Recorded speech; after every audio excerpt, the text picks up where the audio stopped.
어릴 적 냉장고 문을 열면 이상하게도 제일 먼저 눈이 가는 자리가 있었습니다. 달걀도 아니고 김치도 아닙니다. 냉장고 문 안쪽, 엄마가 손님 온다고 숨겨둔 조그만 초콜릿 하나였습니다. 엄마는 분명히 말했습니다. 이거 손대면 안 돼. 손님 오시면 드릴 거야. 그런데 어린아이 귀에는 그 말이 참 이상하게 들립니다. 지금 먹어라. 대신 들키지만 마라. 동생과 바로 작전회의에 들어갑니다. 한 명은 냉장고 문을 열고 한 명은 방문 쪽을 살핍니다. 평소에는 그렇게 얌전하던 포장지가 왜 그럴 때만 천둥처럼 바스락거리는지 모르겠습니다. 안방에서 엄마 목소리가 날아옵니다. 너희 냉장고에서 뭐하니? 이미 초콜릿은 입안에 들어갔습니다. 그래도 대답은 해야 합니다. 물 마셔. 그날 물은 한 모금도 안 마셨습니다. 대신 초콜릿 한 조각을 형제 둘이 반으로 나눠 먹었습니다. 손가락 끝에 묻은 것까지 핥아 먹으면서 세상에 이것보다 맛있는 게 또 있을까 싶었습니다. 희한하지요? 몰래 먹으면 왜 더 맛있는지 모르겠습니다. 또 어떤 집에서 초콜릿은 조금 다른 기억으로 남았습니다. 1980년대 어느 겨울 시골집을 떠나 도시에서 고등학교를 다니며 하숙하던 17살 소녀가 있었습니다. 어느 날 아버지가 버스를 2번 갈아타고 딸을 찾아왔습니다. 아버지가 주머니에서 꺼낸 것은 비싼 옷도 용돈 봉투도 아니었습니다. 작은 초콜릿 2개였습니다. 하나는 지금 먹고 하나는 공부하다 힘들 때 먹어라. 딸은 2번째 초콜릿을 아까워 책상 서랍에 넣어 두었습니다. 시험을 망친 날에도 안 먹고 친구와 다툰 날에도 안 먹었습니다. 그러다 아주 추운 어느 밤, 유난히 집이 그리워졌을 때 그 초콜릿을 꺼냈습니다. 조금 녹았다 굳어 모양은 찌그러져 있었습니다. 한 입 베어 무는 순간 아버지 작업복 냄새와 버스 정류장의 찬바람이 문득 떠올랐다고 합니다. 초콜릿은 손가락 2마디만 했는데 그날 그 아이가 받은 위로는 그것보다 훨씬 컸습니다. 우리는 초콜릿을 참 자연스럽게 먹습니다.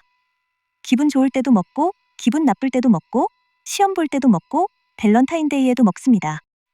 케이크에도 들어가고 과자에도 들어가고 우유와 아이스크림에도 들어갑니다.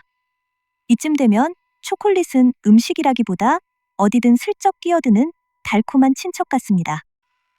그런데 우리가 손으로 똑 부러뜨려 먹는 네모난 초콜릿. 이 녀석이 처음부터 이렇게 얌전한 모습이었던 것은 아닙니다. 시간을 아주 멀리 돌려보겠습니다. 초콜릿 이야기를 하면 흔히 마야와 아즈텍부터 떠올립니다. 그런데 고고학이 자꾸 시간을 뒤로 밀어냅니다. 2018년 발표된 연구에서는 지금의 에콰도르 남동부 아마존 지역에서 약 5,300년 전 사람들이 카카오를 이용했다는 증거가 확인됐습니다.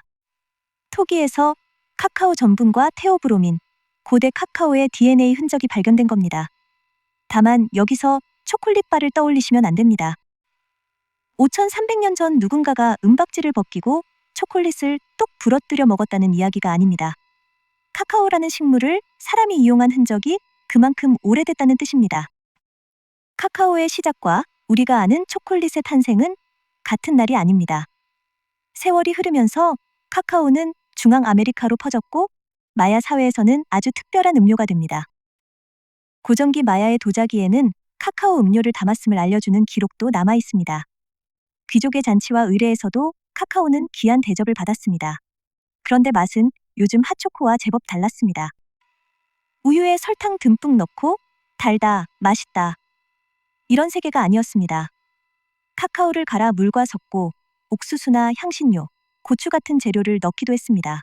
그리고 거품을 중요하게 여겼습니다. 높은 곳에서 음료를 따라 거품을 풍성하게 만들기도 했습니다. 요즘 카페에서 우유 거품에 하트 하나 그려지면 휴대전화부터 꺼내는데 그 시절에도 거품은 꽤 중요한 존재였던 셈입니다. 아즈텍 사회에서도 카카오는 귀했습니다. 카카오콩은 곡물과 교역에서 높은 가치를 가졌고 교환 수단으로 쓰이기도 했습니다. 먹을 수도 있는데 돈 역할까지 합니다. 지갑 속 5만 원권을 꺼내서 오늘은 이걸 한 잔 타 마실까? 할 수 있다고 생각해 보십시오. 카카오가 얼마나 귀한 물건이었는지 조금 감이 옵니다.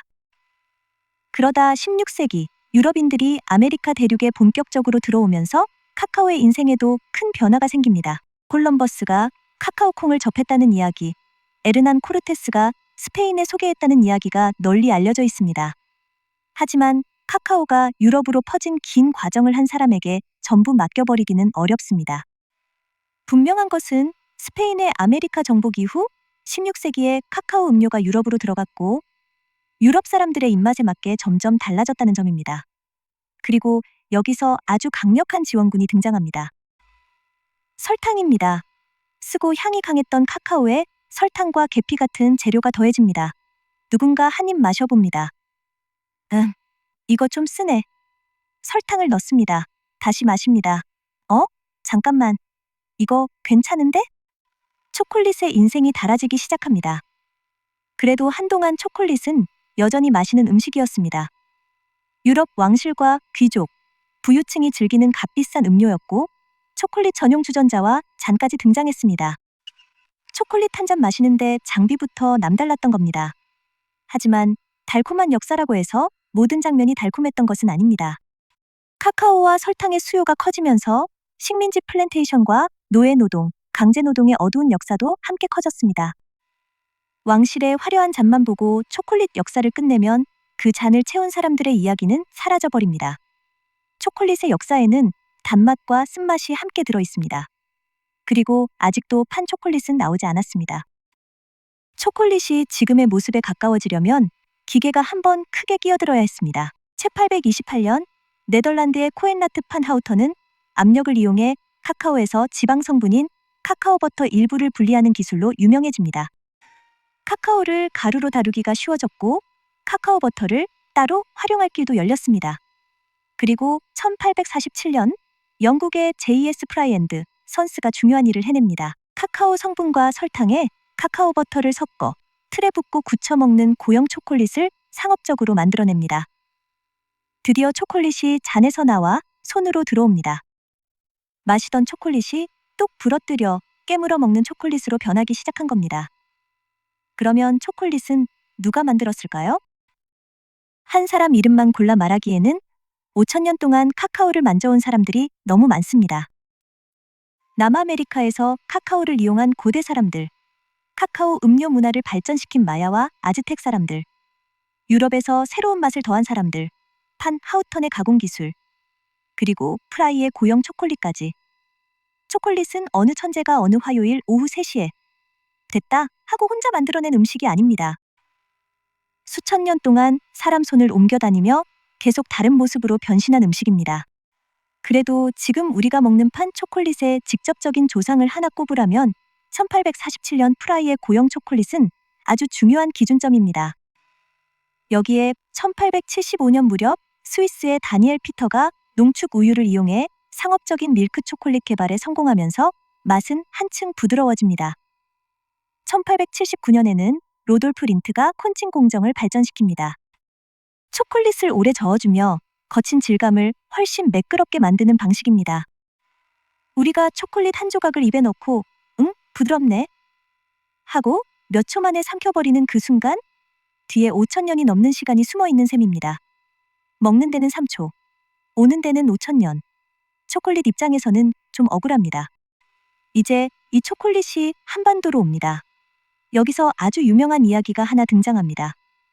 한국에서 초콜릿을 처음 먹은 사람은 명성황후였다. 러시아 공관 쪽 인물이 명성황후에게 서양 과자와 함께 초콜릿을 선물했다는 이야기가 전해지고 대한제국 황실과 가까웠던 앙투아네트 손탁이 고종에게 서양 음식과 기호품을 소개하는 과정에서 초콜릿도 전해졌다는 이야기가 있습니다. 손탁은 실제로 고종과 가까웠고 서양식 접대와 음식 문화에 관여한 인물입니다. 그런데 여기서는 역사 이야기답게 브레이크를 한번 밟아야 합니다. 명성황후가 한국 최초의 초콜릿 시식자였다고 확정할 만한 뚜렷한 1차 기록은 확인하기 어렵습니다. 그러니 명성황후에게 대한민국 초콜릿 시식 1호라고 금메달을 걸어드리기에는 아직 증거가 모자랍니다.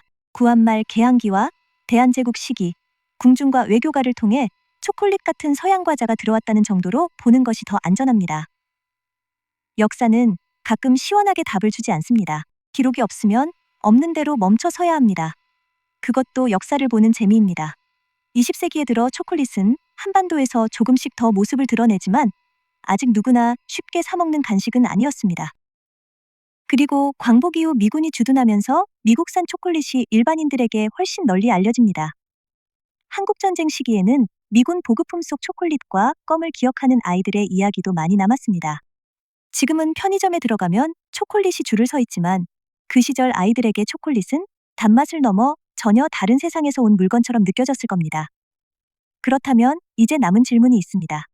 한국에서 만든 첫 초콜릿은 무엇이었을까요? 여기에도 작은 함정이 하나 숨어 있습니다. 1957년 혜태제과의 혜태 초코레를 최초라고 소개하는 자료가 있습니다. 이름만 보면 끝났네. 1957년이네. 하고 넘어가기 딱 좋습니다. 그런데 이 제품은 우리가 지금 떠올리는 판 초콜릿보다는 초콜릿 맛을 낸 캐러멜 성격의 제품으로 설명됩니다.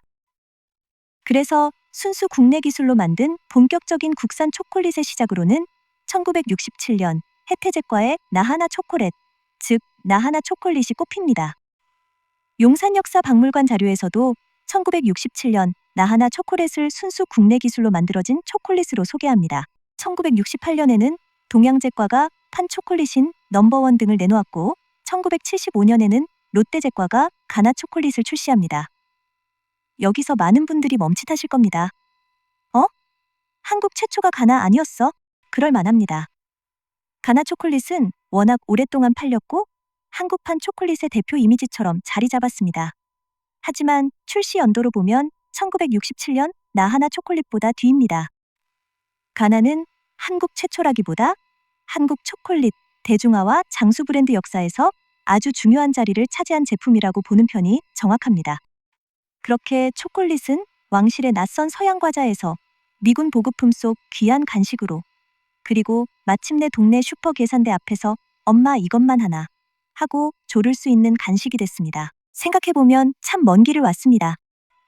수천 년 전 남아메리카의 카카오 열매가 마야의 잔으로 들어가고 아즈텍의 귀한 교역품이 되고 유럽 왕실의 뜨거운 음료가 되고 네덜란드의 기계를 지나 영국에서 판 모양으로 굳고 스위스에서 우유와 만나 부드러워지고 전쟁 뒤 한국 아이들의 손에 쥐어졌다가 우리 집 냉장고 문 안쪽까지 들어온 겁니다. 음식의 역사는 그래서 재미있습니다. 사람이 음식을 따라 여행하기도 하지만 음식도 사람을 따라 참 멀리 여행합니다. 몇 해 전 대학에 들어간 아들을 서울 자취방에 데려다준 한 어머니가 있었습니다. 냄비 2개, 수건, 휴지, 반찬통을 정리하고도 마음이 놓이지 않았습니다. 아들은 다 컸다며 자꾸 빨리 가라고 합니다. 엄마, 나 애 아니야. 어머니는 괜히 냉장고 문을 한 번 더 열었다 닫고 집으로 돌아갔습니다. 버스를 타고 한참 가는데 문자가 하나 왔습니다. 엄마, 냉장고에 초콜릿은 왜 이렇게 많이 넣어놨어? 어머니가 답했습니다. 밥 거르지 말라고. 잠시 뒤 아들이 바로 답합니다. 밥 거르지 말라면서 왜 초콜릿을 넣어? 어머니는 한참 화면을 바라보다가 이렇게 보냈습니다. 밥은 네가 챙겨 먹어야지. 그건 힘들 때 먹으라고. 몇 달 뒤 아들이 집에 왔습니다. 그런데 가방 한쪽에서 그때 자취방 냉장고에 넣어두었던 초콜릿 하나가 나왔습니다. 어머니가 물었습니다. 이걸 아직도 안 먹었어? 아들이 웃으며 말했습니다. 그냥 갖고 있으면 집에 있는 것 같아서. 초콜릿 한 조각이 배를 든든하게 채워주지는 못합니다. 그런데 참 이상하지요. 어떤 날에는 작은 초콜릿 하나가 사람 마음 한쪽의 빈자리를 조금 채워줍니다. 형제와 몰래 나눠 먹었던 한 조각도, 하숙방 서랍에 넣어둔 아버지의 초콜릿도, 자취방 냉장고에 엄마가 넣어둔 초콜릿도 그렇습니다. 이제 처음의 질문에 답해 보겠습니다.